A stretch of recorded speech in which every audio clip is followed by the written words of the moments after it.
Hi tribe, welcome back. Today we're going to be speaking about Lashon Hara. Lashon Hara literally means evil speech, and it refers to gossip, slander, or any negative speech that we might say about another person. Now, a lot of people think that Lashon Hara means lying about others and giving them a bad name without any basis. But in fact, Lashon Hara first means speaking negative truths about other people. Now, one may ask, well, if what I'm saying about another person is true, then why is it so bad to share that information with others? Shouldn't they know? And to this we can really give two answers. Firstly, how you perceive a person may not actually be who they really are. So, to share a famous story, there was a town in which there were two rich men. One of the rich men was very generous with his funds and always gave to anyone who came to his door in need. The other would often turn the poor away and slam the door in their faces and say, "No, get out."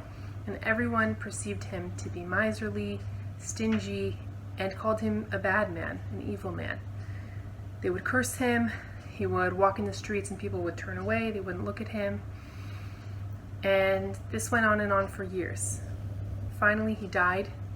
No one from the town showed up to his funeral. But then suddenly that same week, so many of the town's poor turned to the rabbi and reported that every week they had been receiving food for Shabbat and for the rest of the week and money to help them. And suddenly all of that had stopped.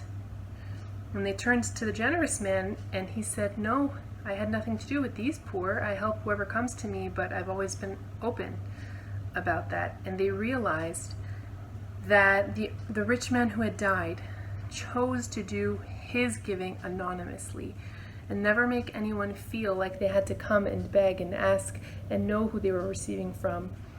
And so his righteousness was a hidden righteousness that no one ever knew until his death. And so we never really know who we're dealing with. Even if we perceive them to be a certain way, it could be they're that way on the outside or they're that way for that day, but that's not their true heart. That's not who they truly are. So we have to be so careful.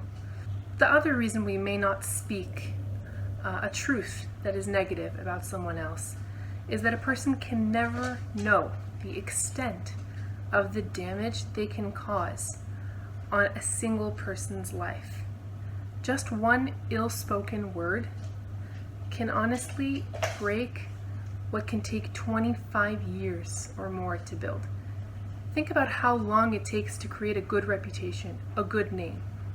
All of that can be swept away, wiped away. A person's name can become dirt with just one person saying one negative thing about them. There's another Hasidic story of an Eastern European town where there's a man who loved to gossip.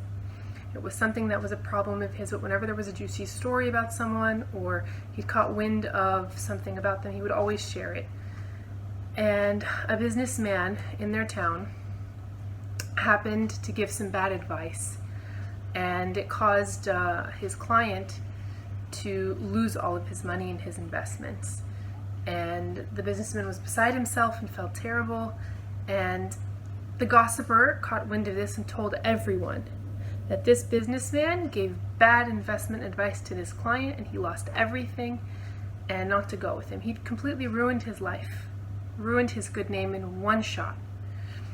And the rabbi caught wind of this and he thought it may have something to do with that gossiper. And so he called the gossiper into his office, to his study, and he said, "Yankel," that was the gossiper's name, "I heard this such and such happened to the businessman. Do you know anything about it?"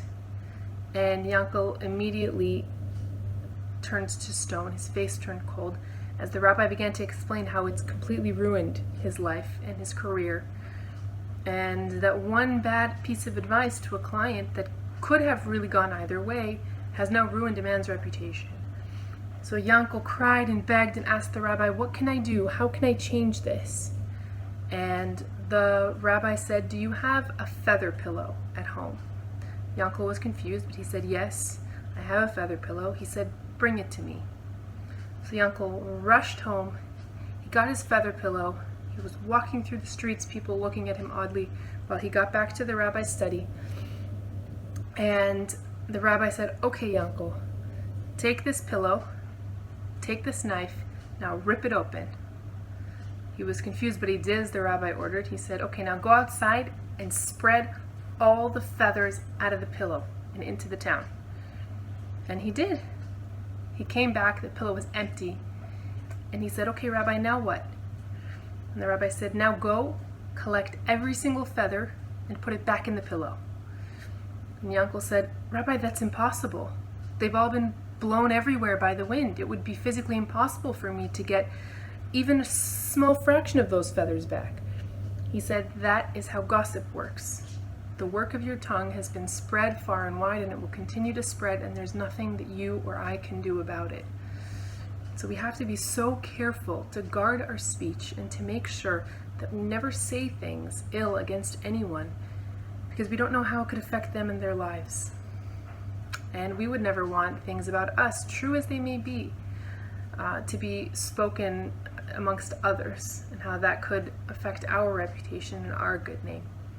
So with that, I hope we always think good thoughts and lift all of those around us up higher.